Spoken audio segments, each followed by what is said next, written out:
House of the Dragon Episode 10 Finale Full Breakdown and Game of Thrones Easter Eggs. Charlie says this episode is basically about a classic Game of Thrones theme. The Black Queen is a reference to Rhaenyra when she crowns herself queen with her father Viserys' crown, just like they now call the Green Small Council the Green Council. Her small council is called the Black Council as well because now you have the king and queen operating at the same time during the actual Dance of the Dragons. Episode 9 of Game of Thrones is all about how wrong things go in the most spectacularly WTF kind of way.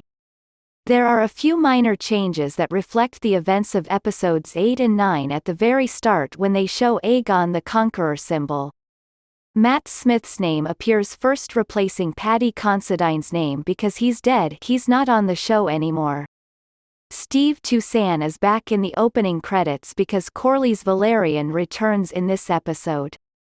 The opening scene is of Lucerys looking at the unlit map table by himself in the room. In this whole scene with Rhaenyra is obviously meant to foreshadow his death at the end of the episode. The whole episode is meant to be all about losing things that Rhaenyra loses first. She loses her father Viserys, he dies. She also learns at the same moment that she's lost the crown in the Iron Throne. Rhaenyra loses Lucerys at the end of the episode, her second child, with Harmony Strong, so the subtitle for this episode should be "How much can she lose in her life and still keep going?" The Starks are brought back into the story of Krieg and Stark, who they mentioned later in the episode who Jacaerys is going to treat eventually at the beginning of Season 2. The camera descends from the middle of the kingdom around the Riverlands, the King's Landing, Harrenhal. As Daemon says, this area is going to be the most critical part of Westeros for them to control in the Dance of the Dragons. We meet one of the other Kingsguard for the first time. This is Laurent Marbrand, who swears fealty to Rhaenyra. During this entire episode it seems like Daemon goes full little finger, like chaos is our ladder, let's try to thrive in chaos. Even if they were trying to hasten Viserys' death and keep him bedridden, that would have eventually happened no matter what.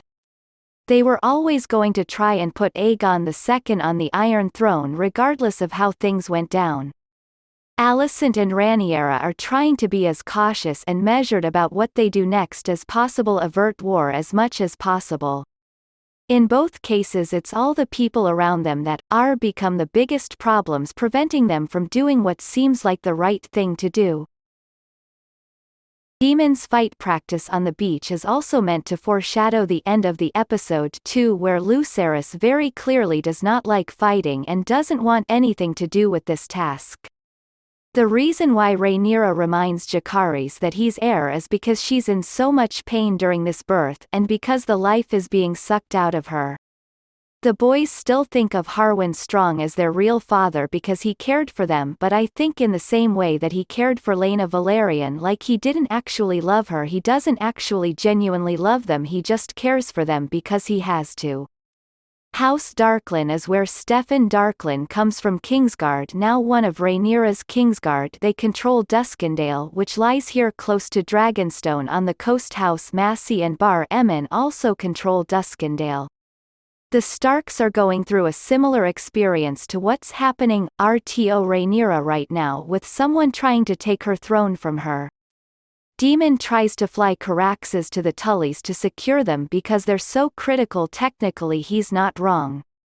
By the time Lucerys makes it to Storm's End, Aemond has already made it there, and the Baratheons were actually really critical for them to have support. Dragonstone is a very big island and we've only seen parts of it so far. A lot of people are confused about how Caraxes seems to have this weird telepathic link with the dragons, like he can't give the dragon commands telepathically. Vhagar and Viserys' bond doesn't give them absolute control over the dragons. The dragons still have this fight or flight instinct that's way more powerful, this primal instinct. When Vhagar was responding to Arrax blasting her with fire, so this sort of kicks her into primal fight-or-flight mode. Rhaenyra's birth is meant to be a parallel for what happened to her mother Ama dying in childbirth, trying to give birth to their last son. The Silent Sisters are standing behind Rhaenyra because she's doing it all herself. They also use the same sad music track that they've used in previous episodes for similar scenes. Aegon the Conqueror would have when he was planning the conquest of the Seven Kingdoms. It's meant to be a parallel for that. Ryu also have to admire how they've given this literal and metaphorical glow up to the map table like it's the same one from the Game of Thrones series, but they've enhanced it. The Rhoynar, the First Men, and the Runner are the three major ethnic groups in Westeros. The Rhoynar are Nymeria and her 10,000 ships who invaded Dorne about 700 years ago. The First Men were literally the first actual humans to occupy Westeros. A mysterious ship flying a green banner with a three-headed dragon on it has appeared. That's a reference to the three bloodlines that come from ancient Valyria that are in Westeros. Mysaria reminds us that her mother was from House Arryn, so they'll likely support them. George R. Martin is a big fan of Jim Henson, as he should be. Now we have Sesame Street and Muppets in Game of Thrones. They mentioned House Baratheon and Storm's End just said at the end of the episode.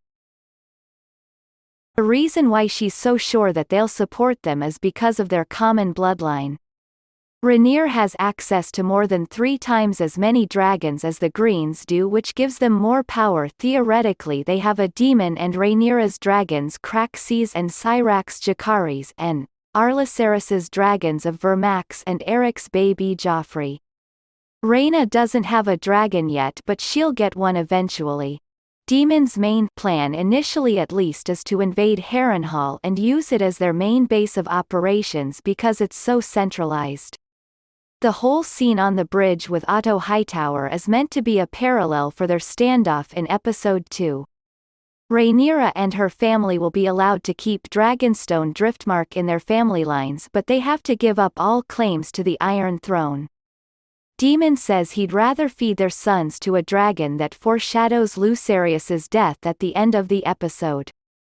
The Tullys are a bit like what's going on in Storm's End, where you have half the family that supports the Greens and the other half that supports an era, so it's a big question as to which side they'll go with. The page is what makes Rhaenyra actually consider accepting Alicent's RTERMS, even though Daemon chokes are out for it. Lucerys' death catalyzes her to call for a full-blown war at the actual start of the Dance of the Dragons. War drums music starts beating at the end of this, like the war drums version of the Game of Thrones theme song. Daemon talking about dragons killing other dragons. Dragon slaying is more foreshadowing for the end of the episode and the rest of the season. Daemon Lannister's character Viserys never told Daemon about Aegon's prophecy of a Song of Ice and Fire, the Long Night, the White Walkers, so even though Daemon understands what dragon dreams are, he knows that they exist. It sounds like he's just trying to ignore everything she says as nonsense because he wants war so badly. Daemon didn't know what happened to his brother during Episode 8 while he was recovering. This is also the reason why Daemon makes himself scarce when Corlys comes to Dragonstone. The Aemond vs Lucerys fight, where he refuses to fight and tries to fly away, and despite their best efforts Arrax and Vermithor try to kill each other. Daemon summons Vermithor to Dragonstone and Vhagar blows so much fire here, probably just foreshadowing their siege of Harrenhal, using him just like Aegon the Conqueror used blurring the Black Dread to burn Harrenhal. Rhaenyra ripped the page out of that one book that Alicent kept. You have to imagine that most of the realm is actually illiterate. Can you read everyone? Daemon Chaos is a ladder and won't let him leave without pushing for a chance at revenge, an eye for an eye, calling him a strong boy and telling him to take his eye out just like they did back in the past, revealing the sapphire eye that now RSITS in the place of the one that he lost.